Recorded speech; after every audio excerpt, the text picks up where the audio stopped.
bakla sa jowa mo, dapat lagi kang supportive. Dapat mapagbigay ka para relasyon nyo ay hindi manganganib. Kailangan ba tagasamahan ng datong ang pag-ibig para maging effective? Nakandabaon-baon na ako sa utang, hindi pa kami nag-aanib!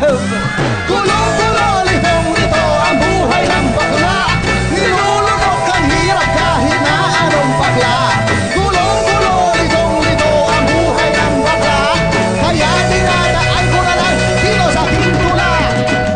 Pinagsashopping ko yung jowa ko ng mga mamahaling damit.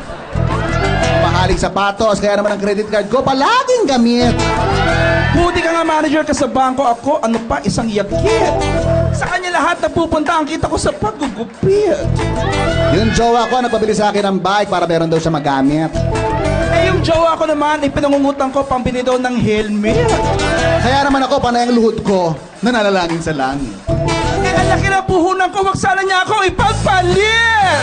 Gulo-gulo, litong-lito ang buhay ng bakla. Nilulunok ang hirap kahit na anong bakla. Gulo-gulo, litong-lito ang buhay ng bakla.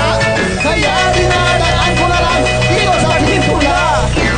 Yung jowa ko, ako nagbabayad ng kanyang pang-tuition. Ay! Yung jowa ko naman araw-araw binibigyan ko ng baon. Yung jowa ko, buong pamilya niya, ako ang nagpapalamon. Naiangat ko na nga yung buhay nila, ako naman ang hindi makaahon.